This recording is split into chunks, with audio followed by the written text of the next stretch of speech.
Diputado Baza, tiene usted la palabra. Muchas gracias, señor presidente, por su intermedio. Agradecer en primer lugar al ministro y a la ministra por su presencia en esta comisión y por la presentación que nos han realizado. En primer lugar, un comentario, una observación general.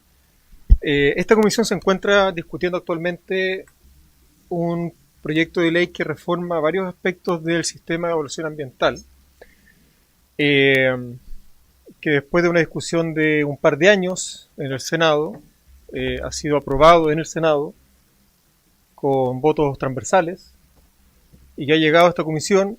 Nosotros estamos literalmente a la mitad de ese proceso. Llevamos 3 sesiones de 6. Hemos escuchado a varios expertos, a varios invitados. Y varias de las reformas que propone el proyecto de ley que está actualmente en discusión no se condicen necesariamente ni con aquello que fue aprobado por el Senado, ni con este ánimo más bien consensual que hemos visto en los expositores de esta comisión en las últimas sesiones, especialmente en las últimas dos. Y a mí en lo personal no me parece razonable, no me parece sensato que una cuestión tan importante como la reforma del sistema de evaluación ambiental, que más allá de las mejoras que necesita, es un ejemplo en el mundo de transparencia, de eficacia, como lo han dicho aquí expertos y ex autoridades de ambos lados de la frontera política, que ya tiene una discusión de más de 2 años en este poder del Estado, se pretenda aprobar con una discusión de un día, que ni siquiera un día, de una sesión de 3 horas o 4. Me parece que no es coherente desde el punto de vista del Ejecutivo, desde el punto de vista de los poderes del Estado, del diálogo institucional que se ha realizado en los últimos años, que esa discusión de 2 años, que está en proceso en esta comisión, simplemente se desconozca, pasando por encima con un proyecto de suma urgencia, discusión inmediata, etcétera. Entonces yo quisiera pedirle al Poder Ejecutivo, por su intermedio, señor presidente, a los 2 ministros de Estado que están aquí presentes, que retiren estos artículos del proyecto para que esta comisión, que ya los está discutiendo, pueda seguir discutiéndolos. Porque, insisto, hemos llegado a un punto en esa discusión donde el contenido del proyecto tiene un acuerdo transversal en el Senado, no es el gobierno de Boric, hay un acuerdo transversal en el Senado, hay un acuerdo bastante transversal también en esta comisión respecto de puntos nucleares vinculados con la rectoría, con el sistema recursivo, con los plazos, ¿verdad?, etcétera. Y yo creo que lo más sensato, dada la envergadura de la reforma que requiere el sistema de evaluación ambiental, es que podamos seguir tramitándolo con los tiempos que esta comisión merece y con los tiempos que el medio ambiente y la salud de las personas merecen. Entonces quisiera pedirle, señor ministro, por su intermedio, señor presidente, que el gobierno lo considere, ojalá seriamente, y no simplemente con palabras de buenas intenciones o con palabras de buena crianza. Ahora bien, en cuanto al contenido de las presentaciones, quisiera hacer 2 órdenes de preguntas. En primer lugar, algunas preguntas, observaciones relativas a esta propuesta, ¿verdad?, de relocalización o de micro relocalización. Por su intermedio, señor presidente, señor ministro, creo que sus datos no están actualizados, pero no son precisos. Hay efectivamente 1060 solicitudes de relocalización, pero no están esperando. Las que están en trámite son 211. El resto han sido rechazadas. Entonces, no es cierto que solo 2 han logrado ser aprobadas y que 1058 están esperando. Centenares de ellas han sido rechazadas. Solo 211 están en trámite. Y yo creo que 211 de 1000, que un poquito más del 20%, es razonable.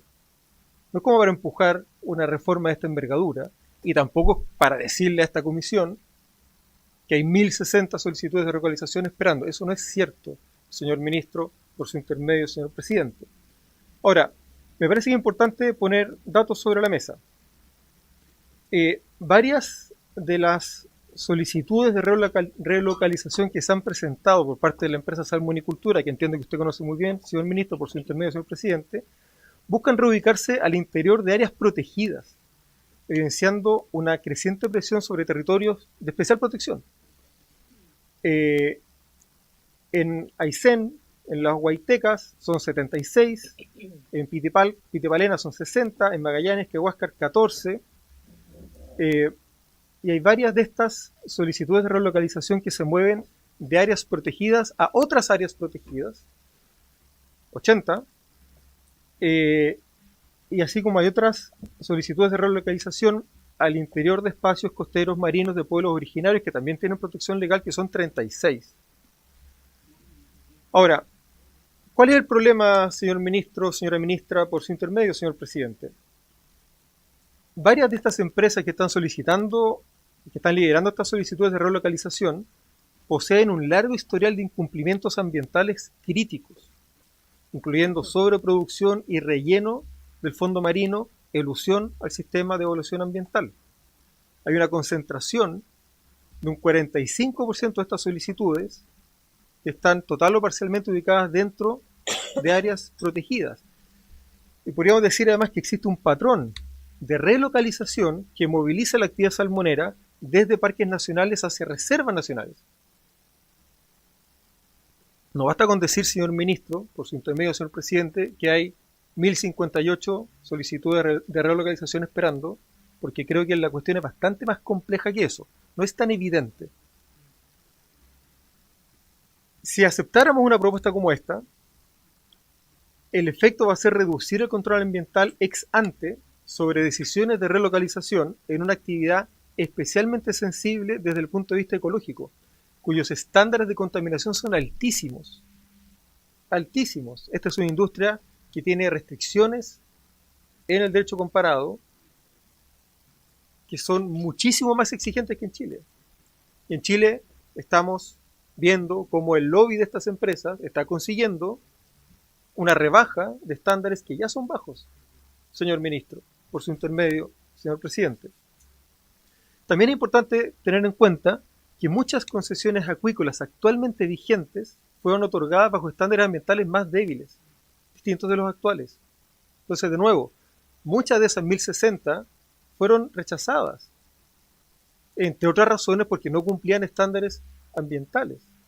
Entonces, claro, si de las concesiones actualmente vigentes vamos a permitir que se relocalicen, sabiendo que muchas de ellas cumplieron con estándares inferiores a los vigentes, estamos dando una patente, derechamente, para aumentar la contaminación.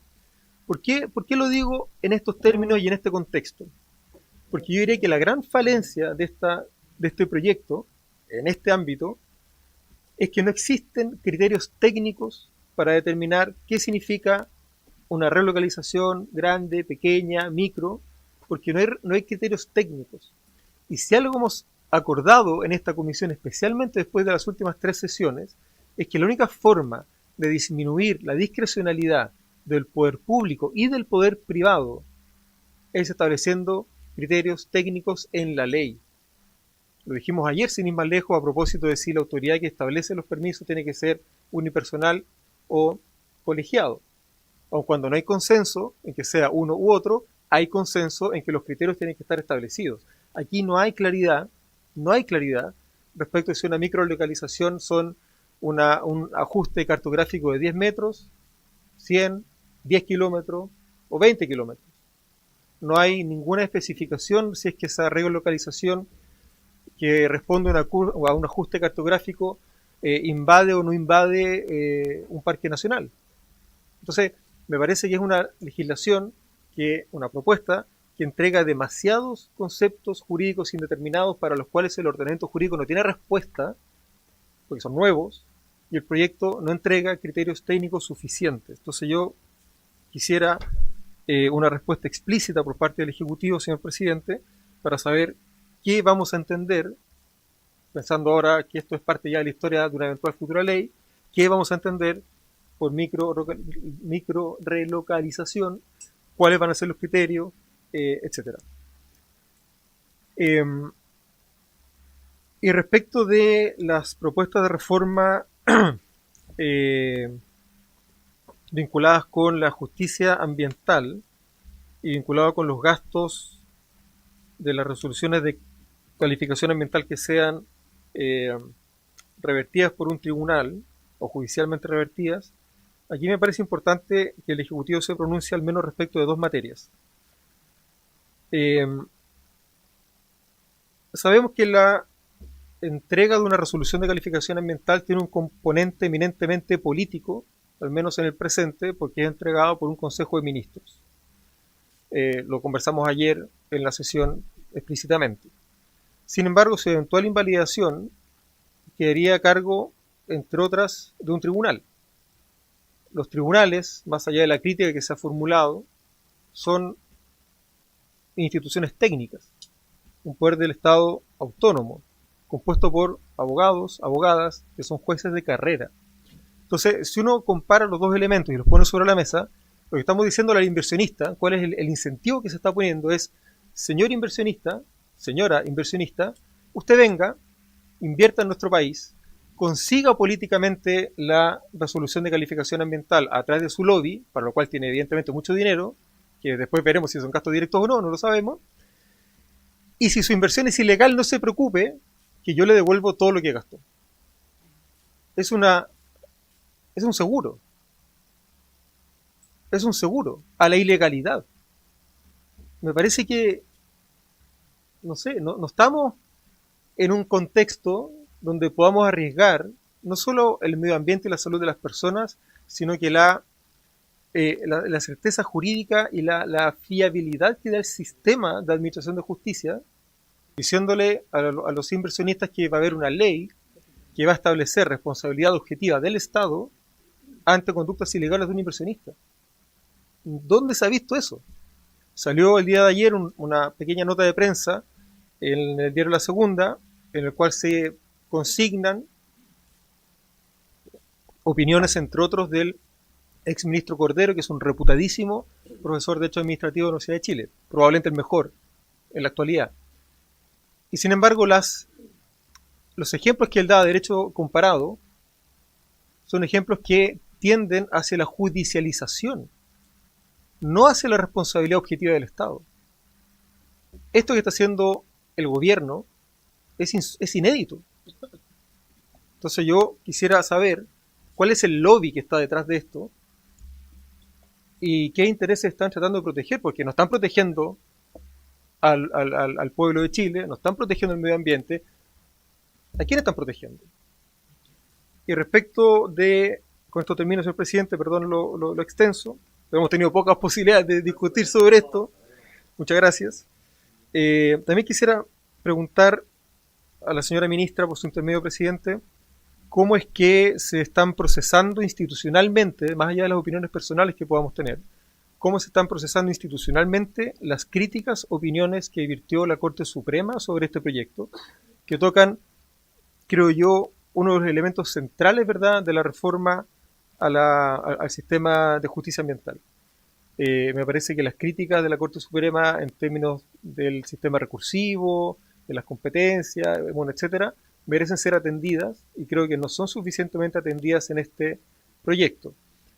Nosotros estamos trabajando en indicaciones en ese sentido, esperamos tener la posibilidad de presentarlas, ¿verdad? Y que no con una cuchufleta terminen fuera de discusión, esperemos discutirlas, pero sí me gustaría saber cómo el Ejecutivo está procesando institucionalmente esas observaciones que provienen por lo demás de la máxima autoridad de un poder del Estado que es también autónomo. Y por último, ahora sí por último, presidente, se me ha olvidado esto, respecto de la referencia final al Consejo de Monumentos Nacionales, me parece razonable atender hacia criterios legales objetivos. Yo creo que ese es un objetivo loable del proyecto y que va en la línea además de lo que yo mismo he estado diciendo, lo que se ha dicho en esta comisión en las sesiones anteriores. Sin embargo, me gustaría saber si es que hay ejemplos en el derecho comparado de una ley de esta envergadura que le dé valor positivo al silencio administrativo en tan solo 20 días. Pues son 20 días para análisis técnicos de hallazgos arqueológicos o de distintas características que no son, por su intermedio, señor presidente, una tapita de Coca-Cola.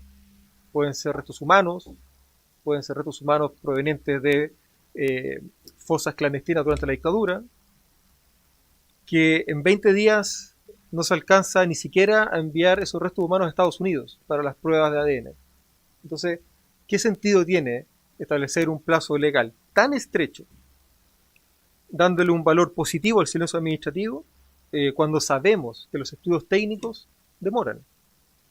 Si esta reforma viniera de la mano con, no sé, el fortalecimiento de las capacidades técnicas de los organismos fiscalizadores, del servicio médico legal, uno podría decir, bueno, si el servicio médico legal puede responder en 10 días, entonces que el plazo sea 20.